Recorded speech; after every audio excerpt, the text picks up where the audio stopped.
Hello guys, अस्सलाम वालेकुम। Welcome to Raja ji vlog. और मेरे साथ इस वक्त है ज़ीशान भाई। ये वही है जिनके लिए आपने मुझे कहा था इनका जाके आपने इंटरव्यू करना है।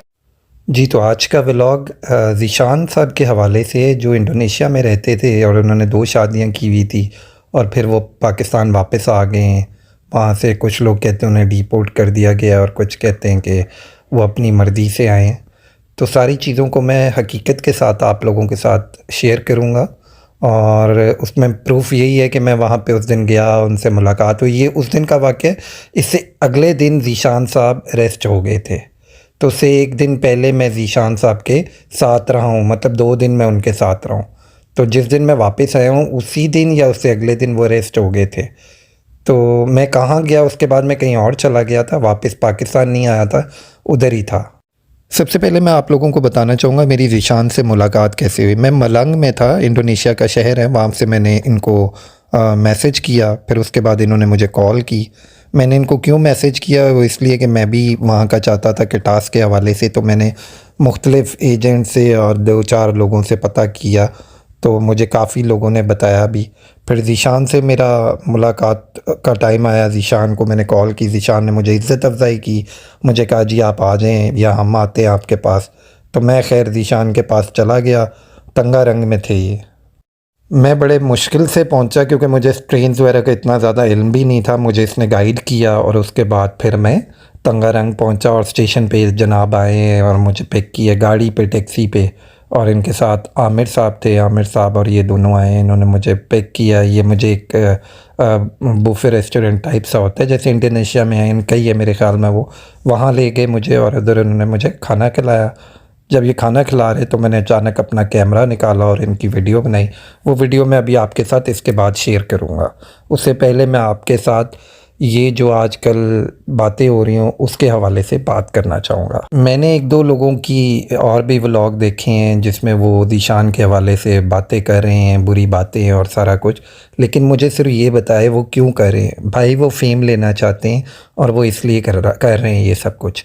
मैं इस वीडियो को इसलिए बनाया था कि मैं भी फ़ेम लेना चाहता हूँ। मैंने ज़ीशान का इंटरव्यू इसीलिए लिया था थोड़ा सा कि मैं अपनी वीडियो में डालूँगा, क्योंकि बड़े यूट्यूबर्स के साथ आप मिलते हो तो उनके साथ मिलने से आपका चैनल भी अच्छा ग्रो करने लग जाता है। हर एक की लालच होती है, बट हम सब ने अल्लाह को जवाब देना है। तो मैं बात करता हूँ, मैं 2 दिसंबर को उनके साथ मिला हूँ और उसके बाद ज़ीशान साहब मुझे लेके गए हैं अपने साथ। और इन्होंने मुझे पहले सीधा जाते ही वो लॉन्ड्री शॉप पे और उसके साथ एक रेस्टोरेंट बन रहा था वहाँ पे लेके गए हैं। मैं वहाँ पे गया हूँ जी, तो मुझे अच्छा लगा। उसके बाद ये एक और साहब हैं पिंडी के, उनके घर मुझे ले गए। वो बड़ा अच्छा घर था उनका, उधर ही मैंने अपना सामान रखा। उन्होंने कहा जी आप यहीं पे सोएंगे। उसके बाद हम सारा दिन घूमते फिरते रहे हैं काम शाम पे इनके।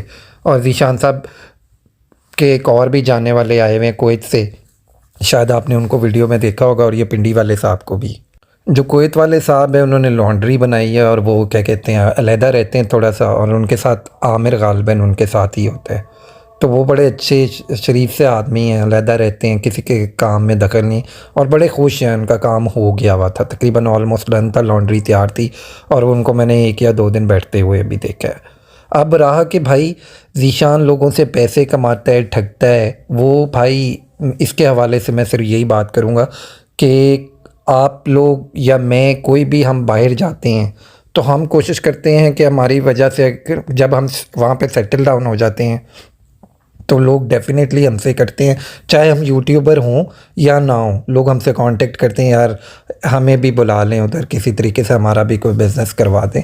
तो इसी हवाले से ज़ीशान से लोग रब्ता करते थे और ज़ीशान से भी मैंने भी इसीलिए किया कि मुझे ये वीज़ा गाइडलाइन में हेल्प कर देंगे।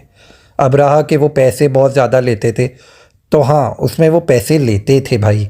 मुझे भी उन्होंने मार्केट से ज़्यादा रेट दिया था, पाकिस्तानी 1-2 लाख रुपए ज़्यादा थे। उसमें कोई हर्ज नहीं है भाई। एक बंदे ने अपने 3 साल लगाए हैं, काम सीखा है। सेकंड, वो काम वाकई लोगों के बना के दे रहा है। चलो भाई 3 लाख 2 लाख उसने कमा लिए या 3 लाख या 5 लाख कमा लिए हैं, आपको एक बिज़नेस पूरा डेवलप करके दे रहा है, उसकी कोई तो फ़ीस होगी। हुआ भी यही इस बेचारे के साथ। इसके साथ हुआ यही कि इसने अपनी बीवी से लोग और आप लोग ये कहते हो कि बीवी को नहीं पता था और इसने दूसरी शादी कर ली थी। अगर आपने ज़ीशान के सारे व्लॉग देखे हो अलिफ से ये तक, तो आपको अंदाज़ा होगा कि इसकी बीवी को बहुत अच्छी तरह पता था।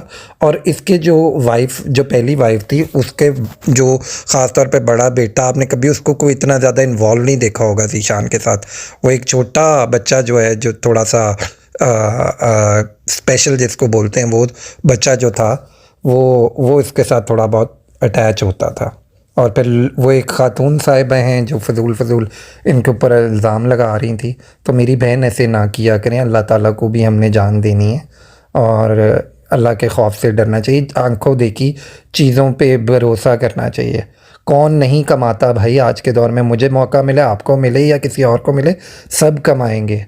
तो ये बिल्कुल, हाँ, ये ज़ीशान की बात ज़रूर गलत है कि ज़ीशान को चाहिए था कि वो वहाँ पे अपनी एक कंपनी रजिस्टर इस हवाले से कराता कि वो लोगों का बिज़नेस डेवलप करेंगे। वो इसने नहीं किया। और इसके अलावा इसने कोई रेस्टोरेंट्स और ये वो लोगों की, बेचारों की हेल्प करने के लिए जो नए नए गए हैं, और डेफिनेटली ये उसे कमा भी रहा था, इसने उससे अपना कुछ बनाया भी है। इसकी फर्स्ट वाइफ जो थी वो वेल सेटल थी, सारा कुछ था। हर कोई अपनी मर्ज़ी से भाई किसी को खिलाता है और पिलाता है। बाद में वो किसी पर इल्ज़ाम लगाए कि ये मेरा खा गया या वो मेरी खा गई, ऐसा नहीं होता। अब चलते हैं हम दूसरे पॉइंट पे कि मैं ज़ीशान से मिला और ज़ीशान ने मेरे साथ बड़ा अच्छा सलूक किया। मुझे खाना भी खिलाया, मुझे रात को भी खाना खिलाया। मेरा 1 रुपया नहीं लगा यार वहाँ पे। हाँ, सिर्फ ट्रेन पे जो मैं गया था और वापस आया था, उसके अलावा मैं अफोर्ड करता हूँ भाई, उसके बावजूद उसने मेरा 1 रुपया नहीं लगने दिया। तो उसकी बड़ी मेहरबानी, उसने मेरे साथ अच्छा सलूक किया। और मैंने उससे टाइम लिया कि भाई ज़ीशान साहब, आपने मुझे रेट्स वगैरह सारा कुछ दे दिए, मैं आपको बताऊँगा।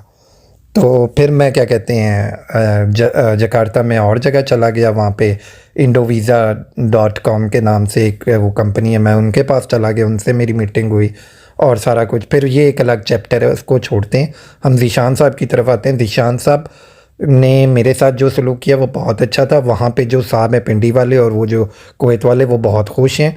वो अपना बड़े खुशी से इनके साथ रह रहे थे। हाँ, जब इसको अरेस्ट अगले दिन किया गया है, उसके बाद उनमें से ज़रूर, दोनों में से कोई इफ़ेक्ट ज़रूर हुए हैं। और वो डेफ़िनेटली इस वजह से हुए हैं कि ये बेचारा आ गया है पाकिस्तान, और वो लोग अब इफ़ेक्ट होते रहेंगे क्योंकि उनको कोई गाइडेंस देने वाला नहीं है। लोग जेलस हो जाते हैं, हमारे अपने पाकिस्तानी, हम लोग जेलस हो जाते हैं कि भाई ज़ीशान क्यों तरक्की कर रहा है, कि एक 26-27 साल का बच्चा या 24 साल का बच्चा क्यों इतनी तरक्की कर रहा है और वो क्यों पैसे बना रहा है, हम क्यों नहीं बना रहे।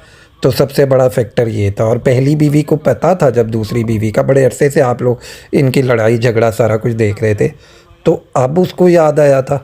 अब उसने सिर्फ इस वजह से, मैं जिस दिन ज़ीशान से मिला था, ज़ीशान की हालत मैंने जब देखी थी ना, मैं शायद वो 1-2 लाख को भी ना देखता, लेकिन मैंने जब ज़ीशान को परेशान देखा ना, तो मैंने सोच लिया था कि मैं इनसे काम नहीं कराऊंगा, कि ये बंदा बहुत परेशान है। और मेरा ऑलरेडी पाकिस्तान में एक दोस्त है जो इसी तरह परेशान रहता था और उसने अपना बिज़नेस में बड़ा नुकसान किया, और वही ज़ीशान साहब का भी हो गया।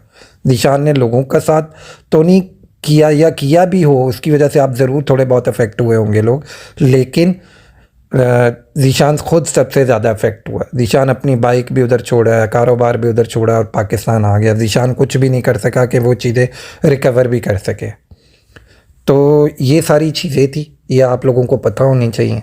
और बाकी ये है कि हम में से कोई बच्चा नहीं है, हमें अपने अच्छे बुरे का पता होना चाहिए। आपको जो मुनासिब लगता है आप उसके थ्रू वीज़ा लें, आप उसके थ्रू टिकट लें, आप उसके थ्रू इंडोनेशिया जाएं, आप उसके थ्रू अपना किटास इशू करवाएं। ये आप लोगों की मर्ज़ी है। ज़ीशान ने तो नहीं ज़बरदस्ती किसी से कहा कि भाई ये मेरे से ही करवाओ।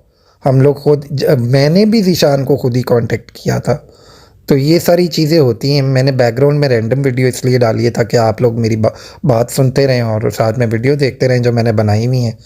तो ये है मेरी तरफ से, इंशाल्लाह ताला बस दुआओं में याद रखें। और जो लोगों का अच्छा नहीं कर सकते, और हम लोग कहते हैं ज़ीशान साहब जो है कि वो पाकिस्तान का इमेज ख़राब करके हैं, भाई रोज़ाना बहुत सारे लोग उधर से निकलते हैं। आपने फ़्लाइट में कभी जाते हुए लोगों को मलेशिया और इंडोनेशिया देखा हो तो आपको पता हो, कम से कम एक जहाज़ में 100 बंदा ऐसा जाता है जो उधर स्लिप होना होता है, कारोबार के सिलसिले में, जॉब के सिलसिले में जा रहे होते हैं, और हमें तब शर्म आती है। ज़ीशान इसलिए नज़रों में आता है क्योंकि ज़ीशान जो है वो यूट्यूबर है, उसको 1,06,000 लोग फॉलो करते हैं और इस वजह से उसे जानते हैं, इस वजह से। हाँ, जो बात है कि ज़ीशान को डिपोर्ट किया गया था, ज़ीशान को अरेस्ट किया गया था, उसके मैं लिंक भी डाल देता हूँ जो न्यूज़ थी, और मैं उसके हवाले से आपको बता भी देता हूँ। लेकिन ये सारी चीज़ें जेलसी में करवाई गई उसकी बेगम की तरफ से पहली वाली, और इसको वहाँ से मुल्क बदर करवाया गया ज़बरदस्ती, क्योंकि उसको पता था ये अब मेरा तो है नहीं। और मैं जब वहाँ था तो ज़ीशान से मेरी जब मुलाकात हुई तो उन दिनों अभी ये सारी चीज़ें हुई भी नहीं थे, तो ज़ीशान साहब ने बताया कि उन्होंने ज़ीशान का कार्ड लेके उसमें से को 15-20 लाख रुपए निकाल भी लिए उस खातून में। तो मैंने कहा यार ये तो होता ही रहता है, चले मियाँ बीवी की लड़ाई झगड़े। वो आप मेरे उसमें इंटरव्यू में भी देखें, बड़ा छोटा सा है इंटरव्यू, क्योंकि मैंने सोचा था बाद में बनाऊंगा, लेकिन जब मैंने ज़ीशान को परेशान देखा ना भाई, मैंने वहाँ से दौड़ने की कि मैं ना फंस जाऊँ किसी उसमें पंगे पुंगे में। मुझे एक वो गट फीलिंग नहीं होती, वो आ रही थी, तो मैं वहाँ से निकल आया था। तो भाई ये बल्कि परेशान भी हो गए कि एकदम आप कहाँ जा रहे हैं। तो मैं एक्चुअली कुछ फ़ील कर रहा था जो मैं नहीं डिस्क्राइब कर सकता इस वक्त भी। तो भाई बस ये है कि हम सबको ये नहीं बन जाना चाहिए कि ज़ीशान ने ये किया वो किया। हर बंदा कमाता है, हर बंदा कमाने के लिए जाता है, तो वो उसने भी कमाया वहाँ पे। उसके बाद उसके साथ जो हुआ उसको वहाँ से मुल्क से निकाल दिया गया, और उसके बाद वो पाकिस्तान आ गया। लेकिन अल्लाह ताला है राज़िक, अल्लाह ताला उसको, जब वो पाकिस्तान है उसके लाख थे, आज 1,06,000 फॉलोअर है, कल उसके 2 लाख फॉलोअर्स हो जाएंगे। तो कोई किसी का रिस्क नहीं बंद कर सकता। अब उसकी बीवी का भी यूट्यूब चैनल चलने लग गया, तो कोई किसी का रिस्क नहीं बन सकता। ये अल्लाह की ज़ात है, उसने जिसको देना है वो देगा, नवाजेगा। तो भाइयों अपने हवाले से और दूसरों के हवाले से अच्छा और पॉजिटिव सोचा करें। उसके साथ भी ज़्यादती हुई, उसकी पहली बीवी को चलो उसने दूसरी शादी कर ली, इस्लाम में जायज़ है। ये सारी चीज़ें ख़त्म कर देनी चाहिए। अब इन वीडियोस को बनाना बस कर दें, उसका बहुत ज़्यादा नुकसान हो गया। अब वो किसी और जगह जाएगा। आप लोग उसकी वीडियोस इस वजह से देखते थे कि वो किसी बाहर के मुल्क में बैठे और आप उसकी वीडियोस देख रहे हैं। मज़ीद अब मैं आपके साथ तस्वीरें शेयर करूँगा, जिन साहब पिंडी वाले भाई, पहले उनकी तस्वीर शेयर करता हूँ जिनके पास मैं रहा था, जिनके घर में ज़ीशान साहब भी रात उधर ही स्टे किया था। तबीयत इनकी कुछ ख़राब थी, टेंशन की वजह से, एंजाइटी की वजह से। उसके बाद जो नेक्स्ट तस्वीर है वो ज़ीशान साहब की है। राइट कॉर्नर पे ज़ीशान साहब खड़े हैं और ये डिटेन करते हुए। और ये तीसरी तस्वीर में उन्होंने ये 4 लोगों की सारे डॉक्यूमेंट्स दिखाए हुए हैं और इनका बताया हुआ है कि ये न्यूज़ मैंने सारी सुनी है, और इस न्यूज़ का मतलब ये बनता है कि आवाम से मिलने वाली इतलात से शुरू करते हुए तंगारंग के खुसूसी मुश्तरका इंटेलिजेंस और इमिग्रेशन इन्फोर्समेंट अफसरान ने पाकिस्तान से एक गैर मुल्की शहरी को गिरफ़्तार किया। एक गैर मुल्की जिसने MZ के नाम से इन्वेस्टमेंट वीज़ा इस्तेमाल किया, वो 3 दीगर पाकिस्तानी गैर मुल्कियों को इंडोनेशिया लाने में कामयाब हुआ। आगे जी चैनल वाला कहता है, ऊपर पेश करदा नताइज से हमारे पास मालूमात हैं कि पहली चीज़ जिसकी तस्दीक होनी चाहिए, फिर आगे इंटेलिजेंस वालों का इंटरव्यू है। इसमें मुख्तसर यही कहा गया है कि उन्होंने जी इंडोनेशिया का कानून तोड़ा और ये इकट्ठे पाए गए, इस तरह की बातें की हुई हैं। तो चारों को डिटेन कर दिया गया, वहाँ से निकाल दिया गया। जनाब ये मेरी तरफ से बड़ी न्यूट्रल किस्म की वीडियो थी। उम्मीद करता हूँ किसी का दिल नहीं दुखा होगा और ये सबको क्लियर हो गया होगा कि क्या क्या चीज़ें वहाँ पे हुई हैं और क्या नहीं हुई। बाकी नेक्स्ट मैं वीडियो शेयर कर रहा हूँ, आप वो वीडियो देख लीजिए जिसमें मैंने ज़ीशान का इंटरव्यू किया। हेलो गाइस, अस्सलाम वालेकुम, welcome to Raja ji vlog. और मेरे साथ इस वक्त है ज़ीशान भाई। ये वही है जिनके लिए आपने मुझे कहा था इनका जाके आपने इंटरव्यू करना है और इनको बख्शना नहीं, इनसे सारे सवाल पूछने हैं। तो वीडियो अच्छी लगे तो सब्सक्राइब कर लीजिएगा, लाइक कर लीजिएगा और बेल के आइकन को प्रेस कीजिएगा। जी ज़ीशान भाई कैसे हैं आप? अल्हम्दुलिल्लाह। नींद तो नहीं आ रही आपको? जी खाना खाए है तो खाने के बाद नींद ही आ जाती है। यदि आपने बताया कि इनके खाने में मज़ा कैसा होता तो है। ये सरप्राइज़ कैसा रहा? बहुत अच्छा। ऐसा पहले कभी हुआ है आपके साथ? नहीं। तो ज़ीशान भाई आपको मेरे बारे में तो पता नहीं था इतना कुछ। जी जी नहीं पता। और मैं यहाँ पे आपका इंटरव्यू करने आया था। अच्छा। तो बताइए क्या सूरत हाल चल रही है? बहुत ज़्यादा डिमांड है आपकी आजकल। अच्छा बहुत अच्छा। कैसा चल रहा है यहाँ? लड़ाई झगड़ों के क्या हालात है? लड़ाई बस एक साइड पे हो गया, मैंने अच्छा हो गया। अच्छा लड़ाई लंबी चलती, बहुत ज़्यादा लंबी चलती। मैं खुद ही नुकर पे हो गया साइड। मैंने तो सुना आप तीसरी शादी कर रहे हैं। नहीं, फिलहाल तो इरादा नहीं है तीसरी शादी का। अच्छा जी, अभी 2 से खुश हैं? जी जी बिल्कुल, बल्कि काफ़ी है, बहुत। अच्छा, वैसे एक ऑनेस्ट रिव्यू मुझे बताएं। जी। लोग कहते हैं आपकी फर्स्ट वाइफ बहुत अच्छी है। फर्स्ट वाइफ, हाँ, आप उनके साथ ठीक नहीं। चले ये रिव्यू अंकल देंगे। अंकल हम जब जो रह के गए थे 1 महीना। आपके चाचू? जी जी चाचू, ये रिव्यू वो दे सकते हैं, मैं नहीं दे सकता यार लेकिन एक बात तो है, बीवियाँ तो सारी ऐसी होती है, लड़ती हैं बीवियाँ सबकी अच्छी होती है भाई। मतलब अच्छी तो सबकी होती है, लेकिन लड़ती झगड़ती भी सबकी है। अपनी मनवाने की औरत की कोशिश होती है, अपनी मनवाए। बिल्कुल बिल्कुल हाँ। बस मैं भी यही कहता हूँ कि बात तुम ठीक कह रही हो, जो कह रही हो तुम सही कह रही हो, मैं खुद गलत हूँ। और लेकिन ऐसे कर लेते, ये बात मेरी मान लो, बस इस तरह से काम चल जाता है। चलें, अच्छी भाई, बात है। अल्लाह पाक आपको सबसे लड़की है। पहली बात मेरी तो यही हमेशा दुआ है कि अल्लाह पाक आपको कामयाबी दे।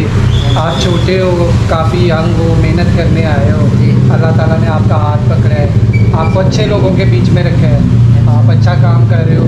आगे आप पाकिस्तानियों के साथ भी उनकी हेल्प कर रहे हो, उनको जिस बेहतरीन तरीके से कर सकते हो आप उनको गाइड करते हो। क्यों नहीं, अल्लाह खैर करे। बस मेरी तो यही कोशिश होती है कि किसी को अच्छा मशवरा दे, कोई उसका फ़ायदा हो जाए, चलो ठीक है। क्योंकि पाकिस्तान में भी मैं भी बहुत मिडिल क्लास फैमिली से हूँ, तो मैं इन चीज़ों को समझ सकता हूँ कि पाकिस्तान में बेचारे किस तरह चीज़ें बेच के किसी अच्छे मुस्तकबिल के लिए इधर उधर। ज़ाहिर बात है, हर कोई यही कोशिश करता है हम अच्छे से अच्छा करें। और जो हमारे मुल्क के हालात है इस वक्त, वो आपको बताएंगे। अल्लाह खैर करे इंशाअल्लाह। तो अल्लाह ताला हमारे मुल्क के लिए भी अच्छा करे और हम सबके लिए अच्छा करे कि हम अपने मुल्क के लिए बेहतरीन से बेहतरीन कर सकें। थैंक यू जीशान भाई, बहुत शुक्रिया। Okay guys, don't forget. Bye bye.